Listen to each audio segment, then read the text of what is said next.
What is up, everybody, and welcome back to another episode of the All Things Liverpool podcast. It's me, Anish, Dogra, and after a couple of weeks off, we're back again with a action-packed, fully fledged podcast where there's so much to talk about with everything that's happened with Liverpool over the last couple of weeks that we've been away, and and obviously we're happy.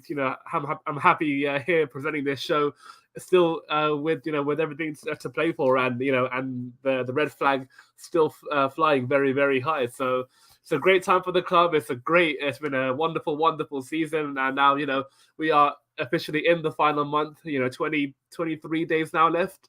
Until everything is finished, and we will see who lifts what, and where things will finish, and how many points we'll have, and all of this and all of that.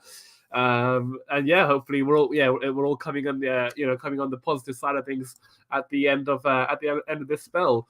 So let's just get right into it, and we will begin with obviously what has been another wonderful week of Champions League football.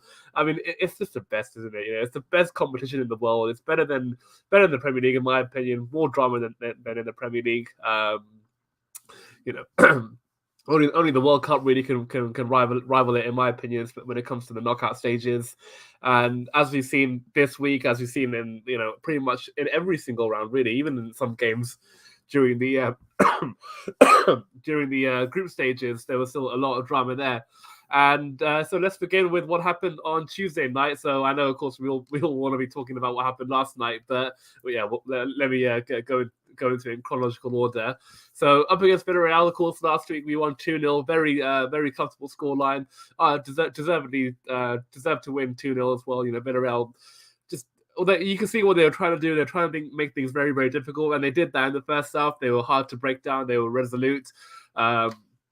But in the end, in the second half, we were going to eventually break the door down as long as we remained patient. It was similar to the Everton game, where as long as we kept our heads, as long as we kept the ball moving, kept moving it quickly, and got it into our front players, it was always likely that we were going to break them down eventually. And Jordan Henderson making the first goal, it does go down as an own goal in the end from Estupinan, and rightly so as well, because it takes a big deflection which diverts it into the net. But even if the fullback doesn't get a touch, there's like two players there in the box ready to tap in. I think Jota was there, and Mane was there too. So deserved to take the lead, and it was great as well with the timing of the goal. I think it was only like 5 or 6 minutes after halftime. So it really eased the tension that it would have built up the longer it remained 0-0. So great there, and then obviously literally 2-3 minutes later, however long it was, Mane doubles the tally and gives us clear daylight, and there are more chances to make it 3-0. I think there's a couple of good saves that the keeper made, and a couple of chances we missed, but 2-0, always a very good scoreline in Europe.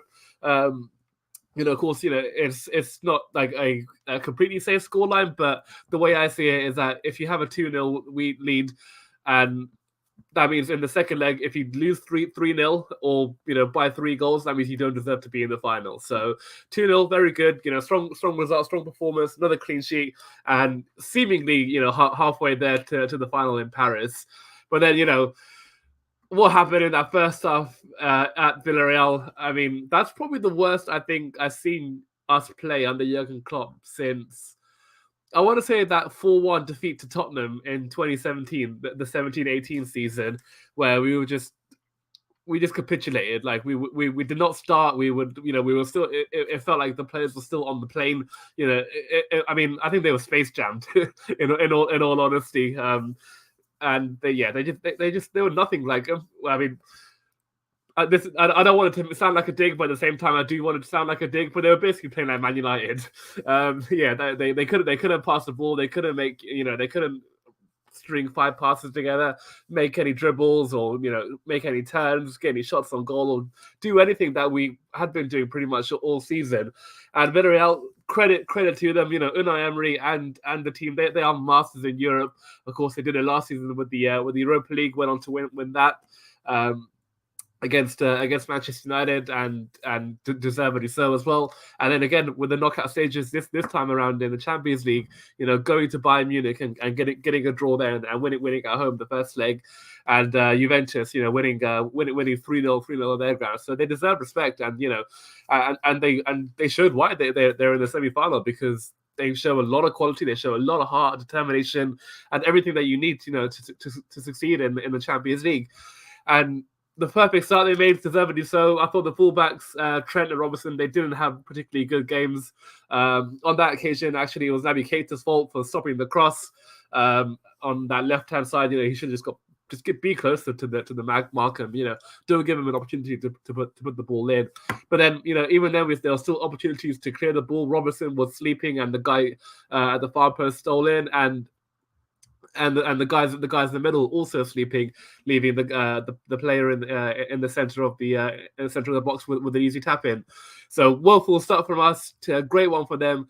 But even then, I won 1-0 conceding very early. I still wasn't worried, because I knew that as soon as we started playing football, we were always going to beat them, because we are a more prolific side. We are a better team. It's the reason why. It's the reason why we're going for 4 trophies, and why we won the European Cup and the Premier League in the last couple of years. Because this team has got a lot of quality, but it just wasn't showing in the first half. I don't know, whether they were complacent, or whether maybe they were too tired after the game against Newcastle. But for whatever it was, it just didn't go to plan. And as much as it was our poor performance, I think we also give credit to Villarreal, because they you got to force these mistakes as well. It's not like Liverpool are bad players. Yeah, they were probably a little less to the level that we know they can play at, but Villarreal were fully on it, and they capitalized on that, and big credit to them for doing so. They came close. I think Allison bailed us out when one of their players were in a goal. I think it was Lo Celso who was who basically raced clear.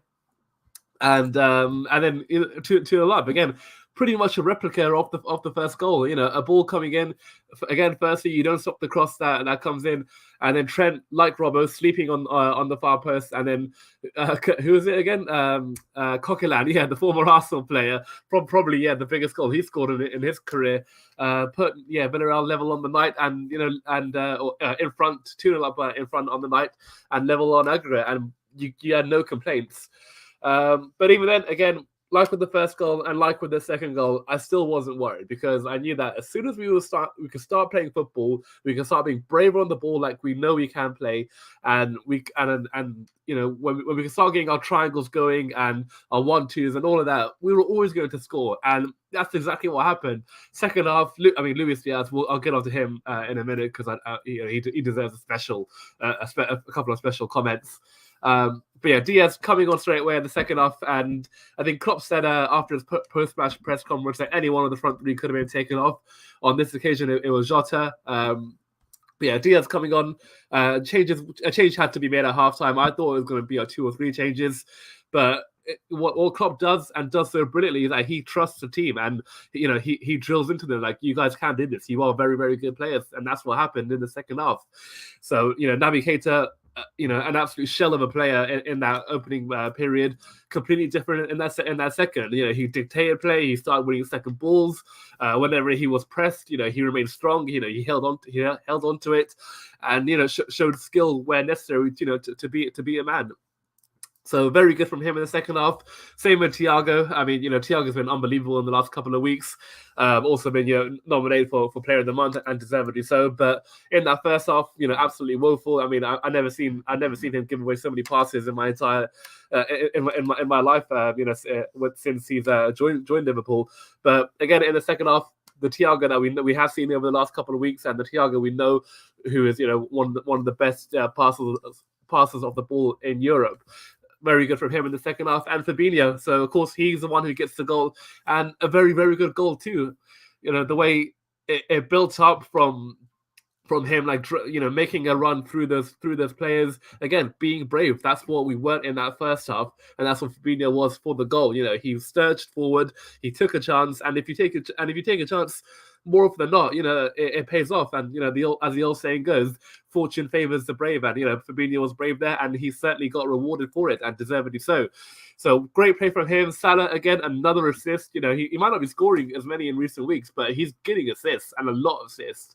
And the most impressive thing, it's not just a little sideways pass. It's incisive balls into the penalty area that that splits open the defense. He did it for Mane in the 2-2 draw against Man City. He did it last week for Mane again against Villarreal with a little cute nutmeg pass.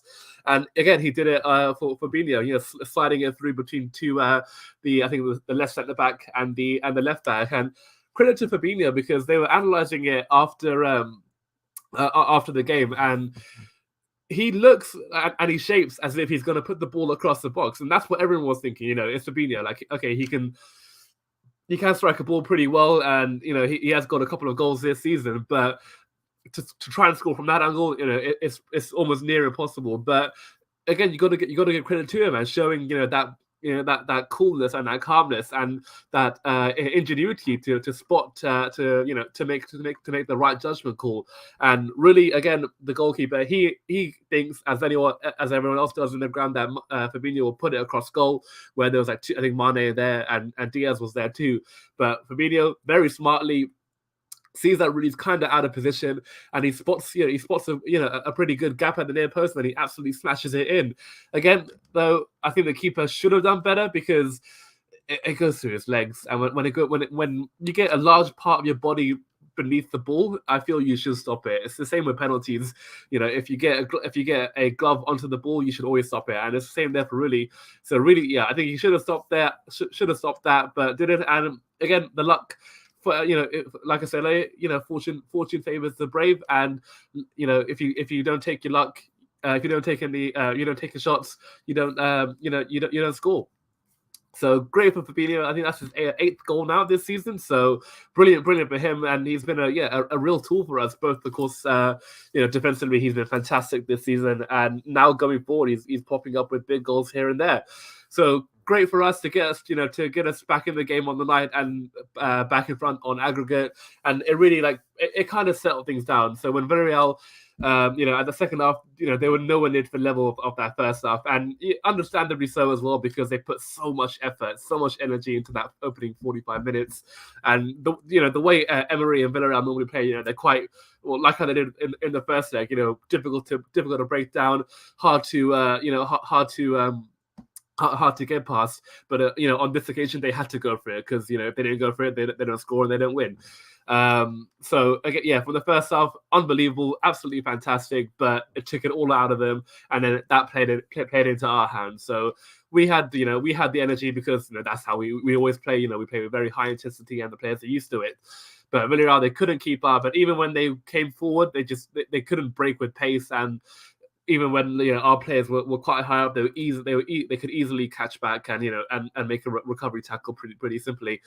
And then moments later, I'm not sure what time the second goal was from Luis Diaz, but I think it was fairly quickly after we got the first goal. And again, great play from Liverpool. Trent Alexander-Arnold. We all know his quality from right back, and his the way he can put a ball in. Unbelievable cross. Great one from Diaz as well. It wasn't a great header, but when you're in that position, and the most difficult thing with goals is that you got to be in the right position and make the run at the right time. Thomas Müller is a master of that. I don't ever see him score wonderful and incredible goals, but I always see him in the right place at the right time, and that's an even harder skill than scoring a good goal. So excellent from Diaz. He made the run at the right time, kept himself onside, and when you're I think it was 6 or 7 yards out of goal, as long as you put it on target, you pretty much will score. And again, really, he got big hands. He got a big his body behind the ball, but unable to keep it out. And then with 2-2, 4-2 up, the game was over. And if it wasn't over already, the keeper, he has an absolute stinker for our winning goal on the night, and to really put the icing on the cake. I mean, for starters, I'm not sure why Villarreal are that high up. Mane, the attack starts with Mane in our half, so there's no way he's offside. And really, he comes out an absolute mile, gets nowhere near the ball, and Mane just has a simple task of putting the ball into the empty net, and that was that. So 3-2 on the night, terrible start, but Klopp calls us mentality monsters, and we showed it yet again. 2-0 down, in danger of crashing out, and potentially that could have affected us mentally, to go out in that manner after winning 2-0 in the first leg. But these boys have done it before, and they'll do it again, and they probably will do it again sometime this season. It wouldn't surprise me.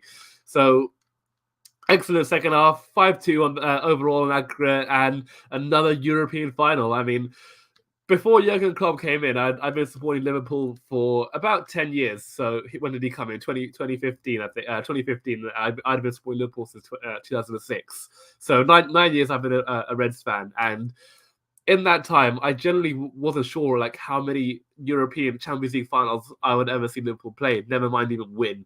But the fact that I've seen 3 now in how many seasons we've been in the Champions League? I think 5 seasons now. So in 5 seasons under Klopp in the Champions League, 3 times we've been to the final. Kiev in 2018, of course, unfortunately losing that on that occasion, but then winning it the year after against Tottenham in Madrid, and now again 2022 in Paris, in the ground where we won. We've already won it once in 1981, where Alan Kennedy scored against Real Madrid. Giving us a 1-0 win in extra time. So wonderful memories, of course, then. And, hopefully more will come in a couple of weeks' time. So unbelievable Klopp, 3 finals in 5 years. And hopefully now we'll make it number 7 and get ourselves level with AC Milan in the all-time list. And further cement ourselves in England as the most successful team in Europe. And what a wonderful cap that would be to what could be an unbelievable season. And of course, after the result against Villarreal, the following night against Manchester City and Real Madrid, I mean, what can you say? What can you say? I mean, it's like how I started this podcast. It's the reason why the Champions League is so special. You just don't know what's going to happen, when it's going to happen, and how it's going to happen. And before the game, I didn't really mind who we'd face, because against Manchester City, I know that we can play against them. I know we can compete against them, and I know we can beat them, especially with Klopp and his record against Guardiola. It's he's got like one of the best win to loss ratios compared to all the other managers, top managers who've come up against him. So I didn't really mind that, and the thing I wouldn't have liked is that it's another all English final. I always prefer playing European opposition, just because it's just more special that way. It's a European competition, and you want to be playing a European team in a final. But even then, if City went through, I would have been happy with that, and they of course would have had another chance of winning the Champions League. They lost it last year against Chelsea, and honestly, before the game, and even throughout this competition, when Real Madrid played Chelsea in the quarterfinals, I didn't think they would go through then, and they shouldn't have gone through, in my opinion. In that first leg, okay, the 2 goals Benzema scored in the first half at Stamford Bridge, unbelievable goals, fair enough for that, but the third goal will never happen unless Rudiger clears the ball properly.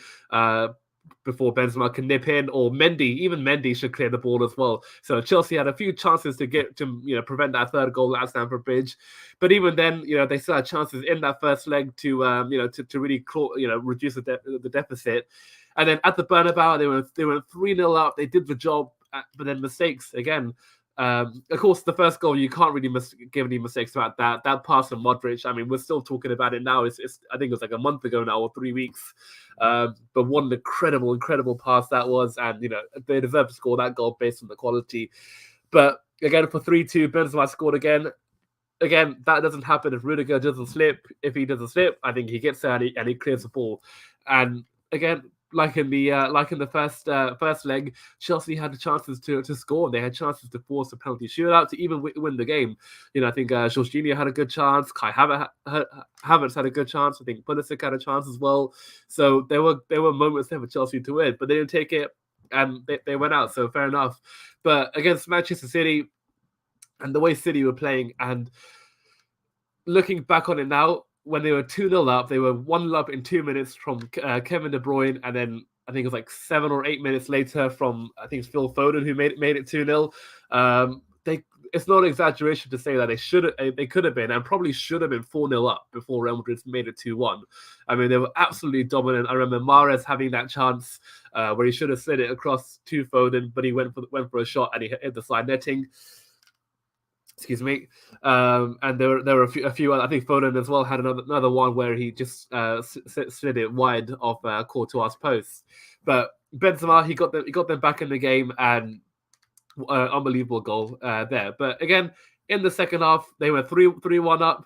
Great goal again. Foden scoring. I think I can't remember how many he got in that first leg. Definitely got one, but might have got two. So one great header from him, did really well to steal a yard on Carvajal. You know, he ghosted in, and Carvajal didn't know he was there. But Fernandinho coming on at right back, and you know, again, individual errors. That's what cost City in that first leg.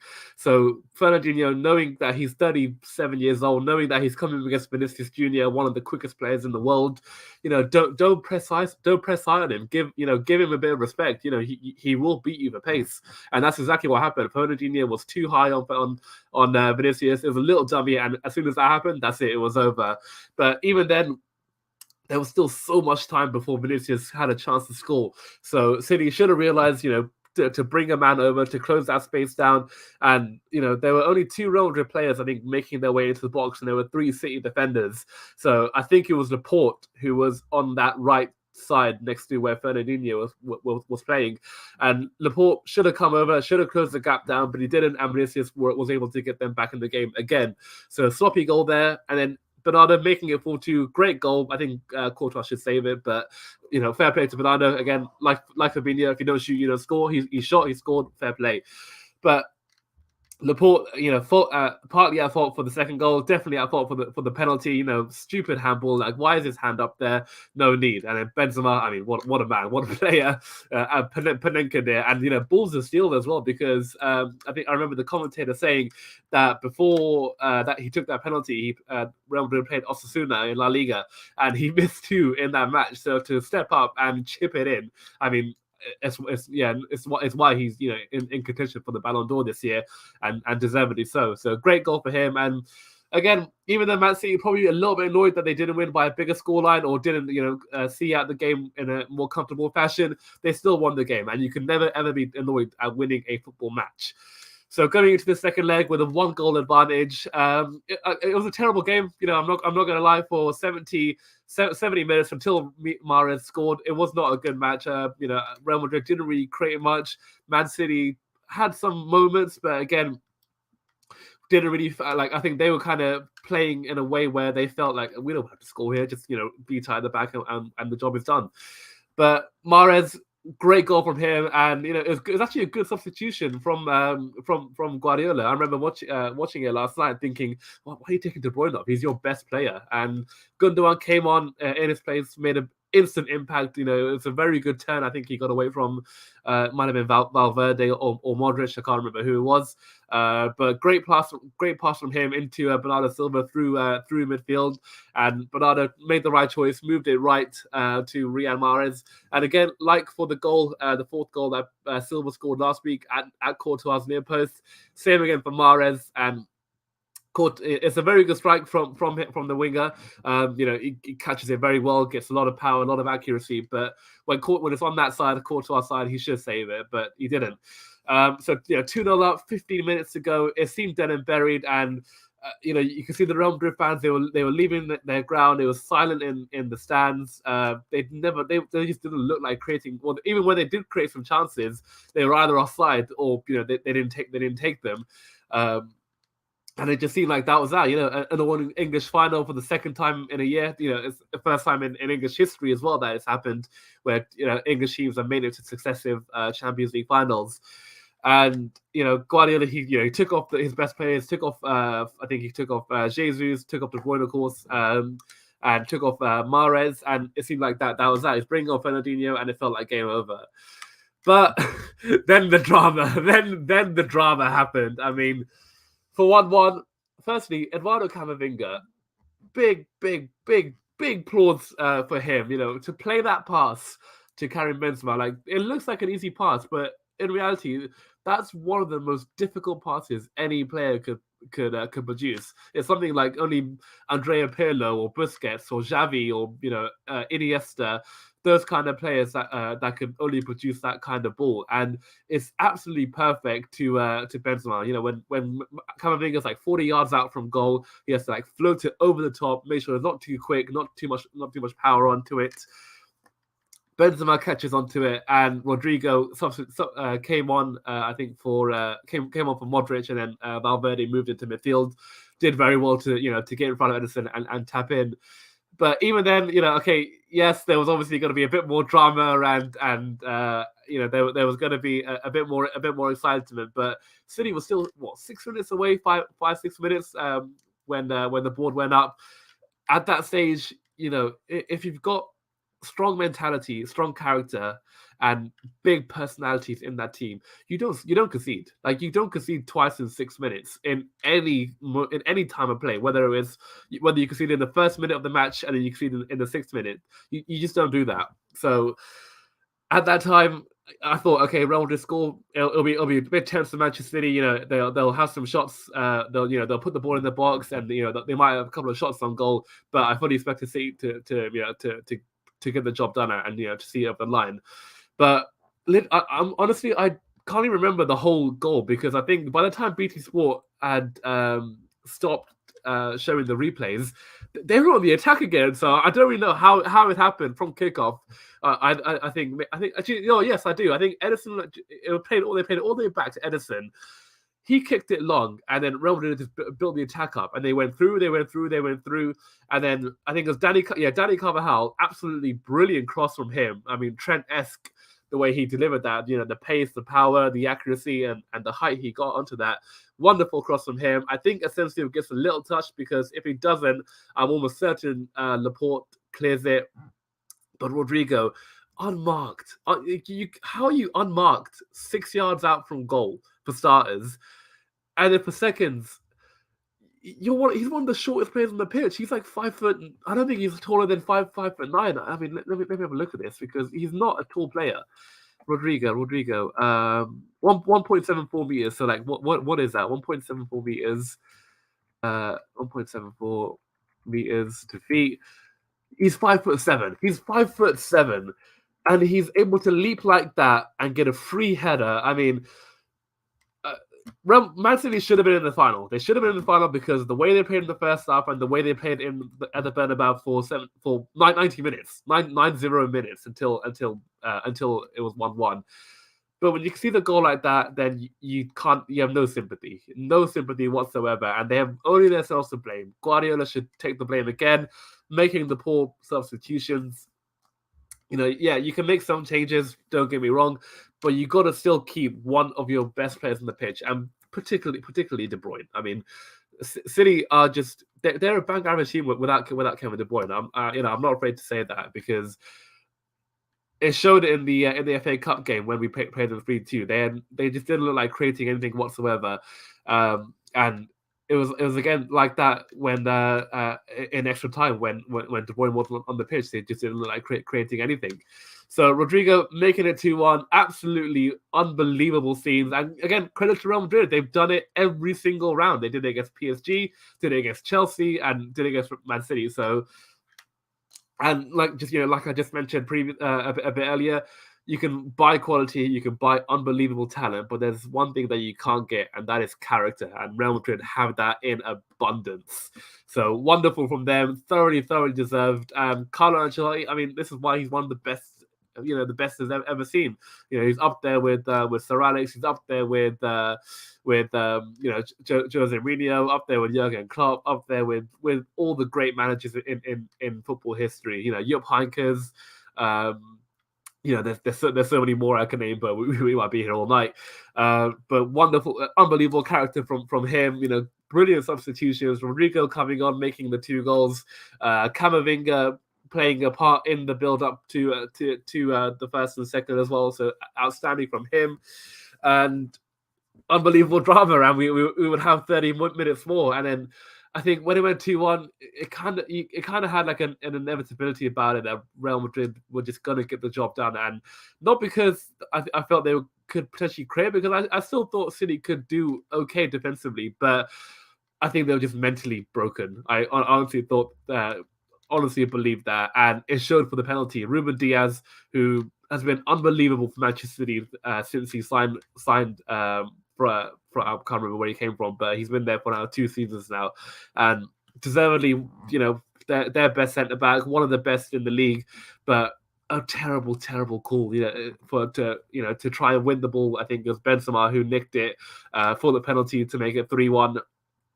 And absolutely, no questions whatsoever. He gets Benzema. Benzema's just too smart. It got in front of him, gets none of the ball, and easy decision for the referee. And I was hoping he Panenka again, but this time he just showed unbelievable ice in his veins and put it in the bottom corner.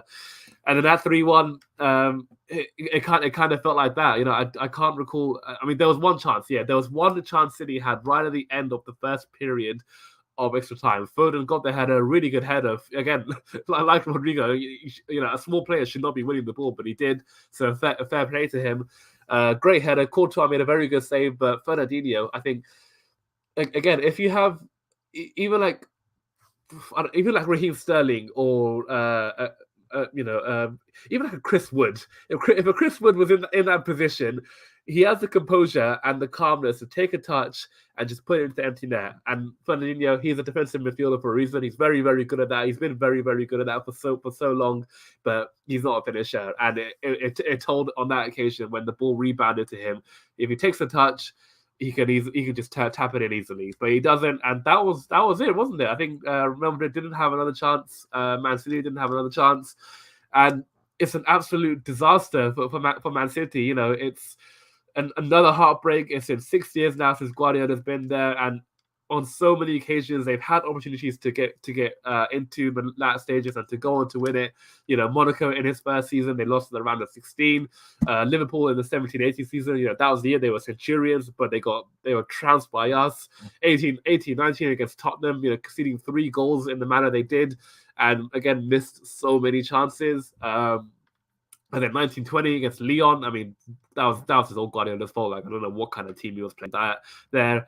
And then again, Chelsea last season, not playing a defensive midfielder, and that's what cost them. I mean, that's exactly how Chelsea scored, because there was no DM in that position who would normally intercept that ball.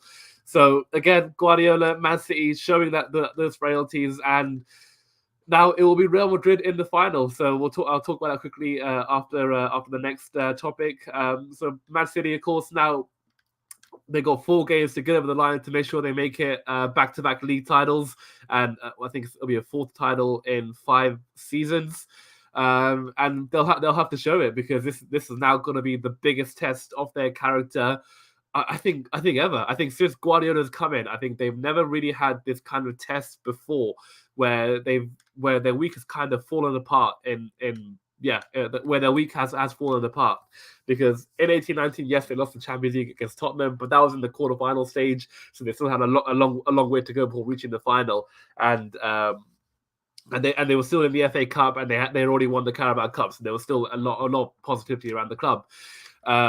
But this time around, that's it. This is it now. They got the Premier League, of course. Carabao Cup we won, and they got knocked out quite early. FA Cup, of course, we beat them, and now Champions League is done, so they won't be lifting out this season. And we'll see now what they're made of. We'll see what their mentality is, what their character is.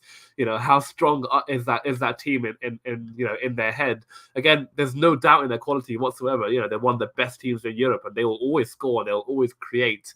But there are some games where you cannot win a game 4-0, and you've got to grind it out, win 1-0, maybe an own goal, maybe a penalty, maybe a scrappy goal that goes over the line. And we're going to see what they're made of now, especially now in years gone by. They lost a lot of leaders. Of course, Kompany's retired, Aguero left and retired now, of course, obviously for sad reasons. David Silva left a couple of years ago as well. So leaders in that team who were so big for the club in under Guardiola, and throughout the history that since they've been very rich, they've all gone now, and we'll see who's left in that team. and it's not going to be an easy game for them against Newcastle on Sunday, and we'll see, how they fare. Of course, Newcastle, they gave us a pretty good test last week, and I think Eddie Howe will actually. Well, he'll try even harder to get a big result against the other top team in the league. So we'll see how they fare against Newcastle. I mean, luckily they'll be at home, and I'm sure the fans, they're going to try their absolute best, to give that motivation, because I mean that's the point of fans, and that's why you look across Europe, you look at Liverpool and some of the other fans around Europe. That support gives the team that much extra, and that's what gave Real Madrid those comeback wins against PSG, Chelsea, and Manchester City, because of that support. They never gave up, and it helped the team get over the line. So City fans will have to do that for them against Newcastle on Sunday. Of course, I hope they don't. I hope they're obviously in the dumps, and I hope mentally they are struggling, and we can take advantage of that against Spurs, which we'll get onto in a minute. So that is it for Manchester City. Of course, we'll see now if their season derails or if they can recover and still win the Premier League, which, again, is still a very, very successful season. Winning the Premier League is not easy, and it's the toughest league in the world. It's the most unpredictable league in the world, and you got to be bang on it every single week. Otherwise, if you're not, you lose or you drop points. So, yeah, let's see if City can win it and lift some silverware this season. But with the Champions League now, Real Madrid, this is who we're going to come against. It's the glamour tie, isn't it? It's Real Madrid, it's Liverpool, it's two of the top of the four most successful clubs in Europe. Of course, they're way ahead on 13 in the all-time list. Then Milan second on 7, then us and Bayern Munich on 6 each. But a wonderful occasion, and I think it's their 16th or 17th final now. It will be for us. It will be our 10th final, so we've won 6 out of 9 already. So a very good return from the times that we've been in. And hopefully now we make it number 7. And of course, this tie has a bit of history, especially with what's gone on in recent years against us. Going back to 17-18, I think that still holds. I mean, Mo Salah said it himself, on his Instagram post last night. We have unfinished business, and he's spot on, because never mind what Salah had to he had to suffer against Real Madrid on that occasion. When Ramos injured him, causing him to come off, and pretty much like injuring him for the World Cup that year as well. So he was never fully fit for Egypt in the group stages, and you could tell that. So Salah wants revenge. We want revenge, of course, and of course, the mistakes from Karius, the goal from Bale, the overhead kick. So there's a lot still fresh in the minds, even though, we won the Premier League and we have won the Champions League since then. But it's that specific team that we want to get a revenge against. And even last season, they beat us again. I remember they beat us 3-1 at their ground, deservedly so. We were not good that night. But the return leg again, we should have probably won that game. I remember we had really, really good chances to win, but we didn't. We didn't take our chances, and we crashed out. So there is a bit of unfinished business there, and it's going to be a very, very tough game. Of course, obviously the Omens are there. It's the same ground where we won in 81. It's the same team, or not same team, but same club who we beat to win the European Cup on that occasion, and where we'll hopefully do it again at the end of May, and of course a wonderful and historical club. But with Real Madrid, it's just something about them in this competition. It's the reason why they won 13s, because it just belongs to them. Whether it's from some dodgy officiating, or just some piece of individual brilliance, it just turns up on these games in these occasions. But of course, on this occasion, I hope for obviously a bit more luck, and of course, with how Real Madrid have got here, it's purely because of the support from the home crowd. And in Paris, where of course they will have a lot of fans, but they don't have a majority, because it will be equal. They will have a 50-50 split between our fans and their fans. Of course, sadly, a lot of those tickets from that will go to corporate companies, which is a real shame and a bit of a disgrace in my opinion. But it is what it is, sadly. And we'll see now how we fare against them. Obviously 12 months on from I think we should really compare it to last season because that's probably the most accurate you could give it. You know, last season I think Mane played in that game. He wasn't on form. Firmino was in that game. Wasn't on form either. I think Jota might have been injured or was just coming back from injury. Of course, Diaz wasn't there. Thiago wasn't playing. Was still adjusting to life in Liverpool shirt. And most importantly, no centre backs on that occasion. So I think we were playing Fabinho in defence and Nat Phillips or Kabak, well, one or the other. But this occasion, touchwood, hopefully, we will have 4 fully fit centre backs available to us, and a fully fit Liverpool team. And let's hope we can get revenge because it would mean a lot. Because especially with the Premier League, I still think Man City will win it. I do hold hope that they will drop points, but my head says they will get it over the line and they will win their last 4 matches and seal the crown. So winning the European Cup, especially at the time where it will take place a week after the last game of the season, it means a lot that there is still something to play for, even if we don't win the Premier League. There's still a lot we can be fighting for, and a lot and something to look forward to, even at the end. So hopefully we lift the crowns. Hopefully we lift number 7, and it would just be really fitting as well, especially given how this team has progressed this season. I didn't think they were playing particularly well from the beginning of the season to January, but since then we've been on incredible form, scored lots of goals, kept lots of clean sheets, pretty much won every game as well. So to win the Champions League again would be quite deserving, and given that as well, I think we'll also win our last 4 games, and that will basically, I think, put us on mid-90 points.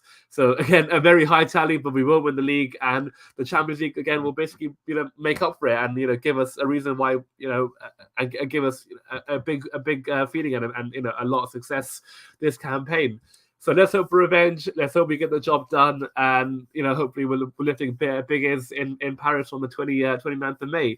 But for now, it's back to Premier League duties and a big game this weekend against Tottenham. Huge game for both of us, really. Of course, we got to keep winning. We got to keep the pressure on, and for our sake, of course, it's an opportunity to put the pressure on Manchester City. They play on Sunday, so providing we win, we go above them for 24 hours or less than 24 hours. We'll go clear by 2 points and really put that pressure on them against Newcastle. So again, showing that mentality. What is their mentality made of after the defeat they had against Carlo Ancelotti's team, and we just got to do our job. And as long as we play to the level, not in the first half against Villarreal, but like we have done in most weeks, and we have done for most of this calendar year, then we should get the job done. But Tottenham, again, they have a big task. Of course, they can still qualify for the Champions League. Technically, it is also in their hands, even though they're behind Arsenal. Of course, they got that big North London derby, I think, next midweek, next Thursday, I think. So massive game there. But if we win, and I think Arsenal play on Sunday against Leeds, it could also spell the end for their Champions League hopes, because currently Arsenal are 2 points ahead. So let's say hopefully we win and we can get the job done. Arsenal could beat Leeds. They'll go 5 points clear. And I think if Arsenal even avoid defeat against Tottenham at their ground, that'll be it for me. I think that'll be it for Tottenham's Champions League hopes, and that will see Arsenal back in Europe for the first time in 5 years. So for Tottenham, they've got a big job to do. Make sure they are playing in the Champions League next season, and for the club as well, it's so important, because I think Conte might leave if they don't qualify. Maybe Kane could. I highly doubt Kane will go, but maybe he'll try to manufacture a move away again this summer. Try his best to get out of the club, and it could affect their summer signings. Who could they bring in? Some players don't want to be playing in Europa League, do they? They want to be playing in the Champions League, and that will always affect their business. So Tottenham, big job to do, but we gotta remain professional. We gotta do our job, and of course, we've got a decent recovery break now, which has been quite nice. We've got Wednesday, Thursday, Friday, and pretty much all of Saturday to rest and recover and prepare. So a decent period, which is quite rare at this time of the season, where you're playing games every 2-3 days. So yeah, a decent break. And for the team, again, I would make a couple of changes. I bring Joel Matip back in for Konate. Fullback stay the same. Van Dijk will stay the same. I bring Henderson as well to start for for Keita, in my opinion. And then front three, I think the front three now has to be set. I think you got to play Salah in the middle, not Salah, Mane in the middle. I feel now that's his position, in my opinion. I think he's way more effective there. I think he's way more dangerous and a better player overall in that position. Salah on the right, of course, absolutely no questions there. And then Diaz again, unbelievable. And yeah, I will talk about Diaz now because it seems like the right time. Unbelievable against Villarreal. Like as soon as he came on, he was just so positive, so full of energy, so bright, full of danger, full of aggression in the right manner. And every time he had the ball, you knew he wanted to attack. You knew he wanted to get the better of his marker. And initially, I think Foyt did okay to stop him, but Diaz kept on going. And again, if you keep on going, eventually your luck will change, and that's exactly what happened. So Foyt couldn't keep up. He's too strong, too quick, too skillful, all of that, and that's how he got his goal because he was faster and more reactive, and that's and that's why we paid the money for him, and it would be absolutely wonderful as well if Diaz managed to get the winner against Tottenham because of course Tottenham was so close to bringing him in January. It felt like they had done the deal, they had agreed a fee, and terms weren't really going to be a big issue with the player. But then, of course, we swooped in and got the deal done under their nose, which makes it that much sweeter. So it'll be great to see him start, and I hope he does because his form warrants it. And you play a player based on their form, not based on their reputation. And I know Jota has been unbelievable this season. He's been, I think he hopefully will be named in the in the team of the season as well, coming into the campaign because deservedly so. He's got 21 goals in all comps, 15 in the league, I think, and he's been absolutely wonderful. But his form right now isn't particularly the best. But like the saying goes, form is temporary, class is permanent, and Dogra might not be in form right now, but he will be in a week or two or 3 weeks. And I have no doubt he's going to be even better next season. But for this Saturday, Diaz for me has to start on that left channel. I think he'd be coming up against, I think it'll be Emerson who starts. So a good test there for both players, and hopefully one that Diaz comes on top, and one that we come on top and get 3 points and go 2 points clear at the top. So that is it for all the games and all the reaction and all the previews. And just to finish this off, of course, it would be it's a bit of old news now because we've taken a couple of weeks off. But Jurgen Klopp signing a new deal, 4 more years. It's absolutely wonderful news for Liverpool fans. Not so much for the rest of the Premier League because he's the best, isn't he? He's actually the best manager in the world. I don't think it's a question anymore. People, myself included, I put Guardiola alongside him, but I think now the way Klopp is, what he's done with his team in 5 or 6 years, and it's going to be 11 years by the time if he leaves in 2026. I actually thought he was going to leave in 24 because by then it would have been 9 years. I thought, okay, maybe then 9 years he might be tired and he might want to call it a day. But no, he wants more, and actually. Big credit to Ula, his wife. She made the decision where, she said, "Look, I don't want to leave here. We love the city so much. We love the people," and that's what made Klopp's decision. So great, wonderful that she swayed his mind and made him stay for a few more years, especially now. And of course the assistants as well. So Peter Kravitz, Pepe Linders, Vitor Matos, one of the other coaches, John Atterberg. I'm not sure how to pronounce his surname, but. Those coaches, they're all remaining. They're all going to be at the club, drilling into the players week in, week out, day in, day out. So wonderful that we've got this continuity, and it could be a dynasty by the time. Let's say, if he does actually want to leave in 26 by 2026, that'll be 11 years, and then hopefully by then it'll be 2 or 3 Premier League titles, maybe another 3 European Cups, Champions Leagues, a couple of more Carabao Cups, League Cups, Super Cups, Club World Cup, and by the time he leaves, you can see him maybe winning 10 or 15 trophies, something crazy like that. So hopefully it happens. Hopefully it continues, and it's also really big news for the fact that I've always said it that these players, whilst they are wonderful players and I actually love them to bits and they are world class, they don't matter as much as Klopp. Without Klopp, these players are not what they are. Van Dijk does not become the £75 million defender that that is now. Salah doesn't become a £100 million, £150 million winger when he signed. He was signed as a Chelsea reject. Mane, good player, does not become the player he is now without Klopp. Bobby Firmino, James Milner, Jordan Henderson, Fabinho, I can go on and on and on. They're all good because of Jurgen Klopp, and it gives me so much hope looking into the future now. And the way this club is going, it looks so exciting. With Harvey Elliott still developing, Curtis Jones still developing, Trent is so young still. I mean, it's 23. It's a joke. I mean, we bashed a lot of people bash Trent so much, but they forget that he's also so young still, and he's still developing. So unbelievable that he's going to have 10 hopefully 10 more years at the top, and he'll have at least 4 of those under Klopp, which is brilliant. And then you're looking at next season with Fabio Carvalho. Looks like he's going to be coming in from Fulham. I think the owner, Tony Khan, Fulham's owner, he basically confirmed that Carvalho will be leaving at the end of the season, and it looks almost certain that Liverpool will be the club. Of course, the club, officially the club haven't made a comment yet, but all the reliable sources are making it so it looks like a done deal there.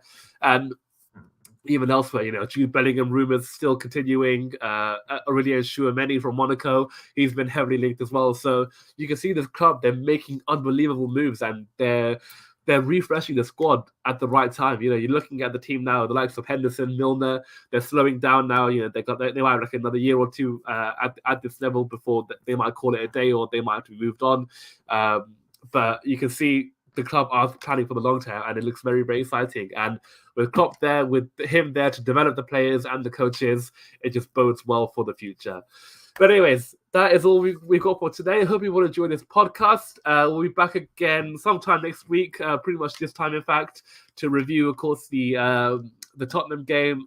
We also got Aston Villa in midweek. I just remembered, so a big game there. Of course, Steven Gerrard, and I don't know what he's going to really do, because obviously he'll want to try and remain professional, but at the same time he'll also want to make sure we try and win the title. So hopefully, he might roll over for us. But yeah, that is all we got for today. We'll be back here next week, and yeah, have a good one. Bye-bye.